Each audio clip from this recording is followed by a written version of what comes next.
my story, how I came to Islam. I'm 18 years old. I started to learn about Islam when I was 15. I'm from a Polish background. I came to England when I was 6 years old.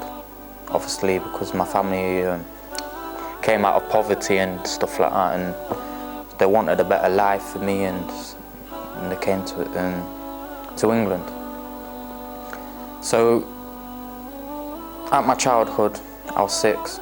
Obviously I went to Bentinck Primary School in Radford, and I really had an easy life because both my parents were working. Handler, anything I wanted I could have. And obviously everything started to change when I was in year 6 of my primary school. Obviously my mum fell ill to an illness called colitis, which is a bowel disease which currently you can't cure. Obviously may Allah grant her cure. And obviously because when two parents are earning wages, obviously and you lose on one wage, you just start to struggle. You can't go out buy clothes, and we're just having a hard time, just struggling with everything. And when I was 15, obviously I used to hang out on the streets and stuff when I was younger, and just go out and just have bad habits and drink. And it wasn't because I wanted to mess around, because I had problems with my family. Like when I came home from school, seeing my mum just on the floor, and it's just a horrible experience for anyone to experience. And it just touched me, and I started to drink and smoke because I seen, people that I love, not gonna mention who, it's just people that I love, just addicted to alcohol, and I just seen how that destroyed my life and other people's life, how people just thought about themselves. And when I went outside, all I seen is just negativity all around me, how people just taking drugs. And I'm thinking,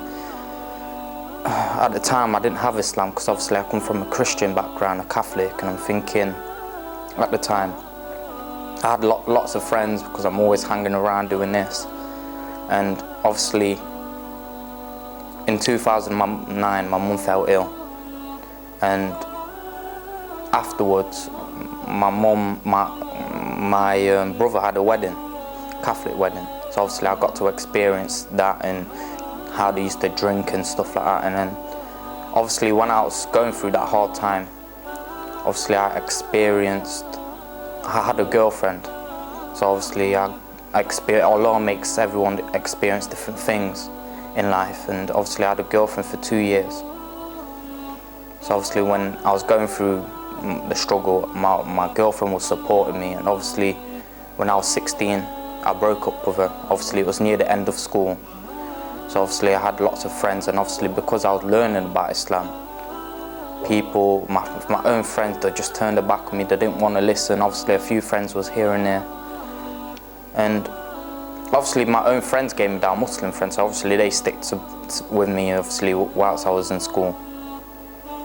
And it was quite a hard time for me, because obviously I would come home, I wouldn't have much friends anymore, because obviously I'm learning about Islam and thinking, should I convert or should I not? And obviously I'm thinking, why am I not doing something that I love? Because obviously I was doing cage fighting and martial arts, and I really enjoyed going to the gym. Obviously I wasn't really focused on myself as I should have, and it was quite a hard time for me, because obviously I'd come home, see my mum ill. Obviously I wanted someone to talk to. I didn't really have anyone to talk to, because obviously my friends would turn their back on me. I didn't have a girlfriend, so obviously I started to drink and smoke because I was looking for a way out. I was looking for someone to give me a hand. I couldn't really find anything. And so after I finished school, I didn't really get good grades. I thought I would look after my mum as much as I could. Obviously I would learn about Islam, so I'd go on daily reminders, roadside to Islam, and just watch different videos. And remember getting the Quran for the first time, because obviously my Muslim friends gave me dawah at school, and they just talked about Jesus, peace be upon him, and I didn't really know much. And what I learned was obviously the prophets in Islam. So obviously because obviously I come from a Christian background, when I read the Quran for the first time, it was shocking, because I'm reading, I'm thinking, hang on, is the Bible true or is the Quran true? And obviously, because I didn't know that Jesus is in the Quran and Abraham and Moses, and it was just quite a shock for me to find out that. And after a while, I started to do my own research because obviously I was confused. Obviously, I accepted Islam straight away because it was something in my heart telling me, yes, this is the truth. But when I started looking into it, I had doubts and thought, is this the truth? And then obviously the Jews believe in the Prophet, so I looked into all religions, came to Islam at the end. So obviously, whilst I wanted to convert, but obviously I started to go to the gym, obviously do martial arts, boxing and bodybuilding, bit of everything, strength and condition training. And obviously I was at sixth form at the time, so obviously at sixth form people just messing around and doing whatever, and all I would care is about just training. So I trained 4 hours a day just to keep, because obviously I was stressed out. I love to train, I didn't know nothing but training, so after college, well, sixth form, I would just go and train and check up on my mum, because obviously she has an illness. If she was alright, I would leave her with a family member, take my phone and just go to the gym. So I trained for about a year, and obviously I finished sixth form. I didn't really know what to do.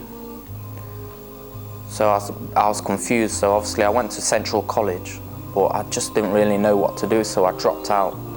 And obviously I would experience a lot of my losses to life. Obviously I didn't mention, obviously when I was younger I lost my brother and my brother and my friend, obviously that when I was about 7, 8. And obviously when I was 15 I lost my mum's friend. Obviously it was quite, when you know someone and they come and visit you and stuff, and then when you lose them you don't have someone to talk to, it's just hard. And when I came back, obviously when I was 17, obviously I found out my granddad had cancer.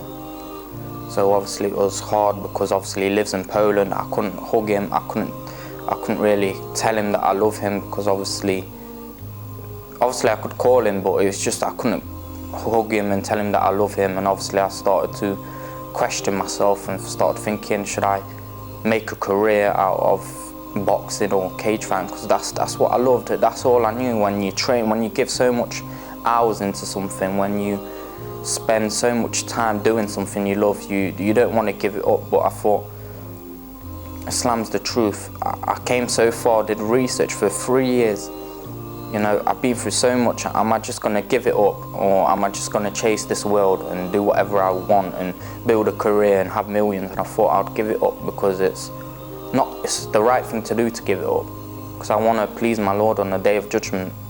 So I gave it up when I was 17. And obviously my granddad passed away after he had cancer through it. I didn't even say goodbye to him, I cried.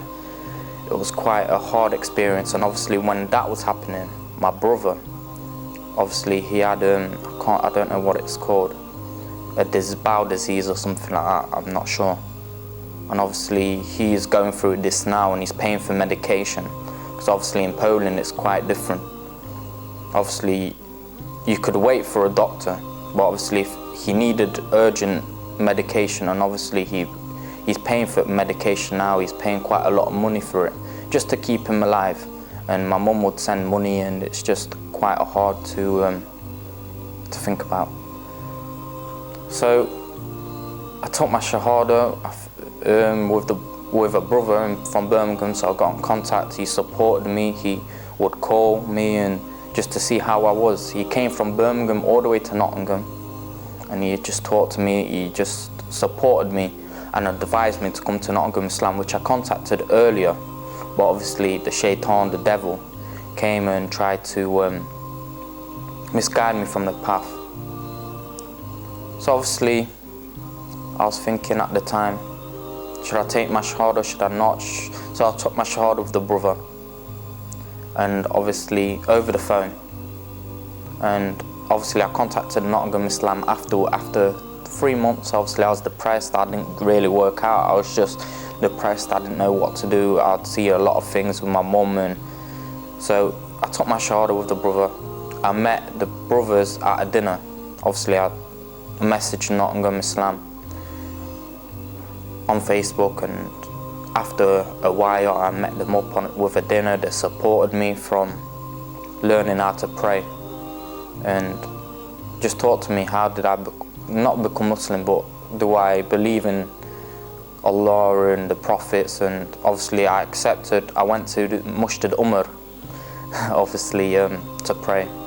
So when I first obviously got to know the brothers, obviously they were opening up a dawah center obviously for new Muslims, and obviously I was able to take part, and I want to continue to take part in giving dawah to non-Muslims and even Muslims, just supporting them with praying or any books, or just I really appreciate for what the center has done for me, and will continue to give dawah.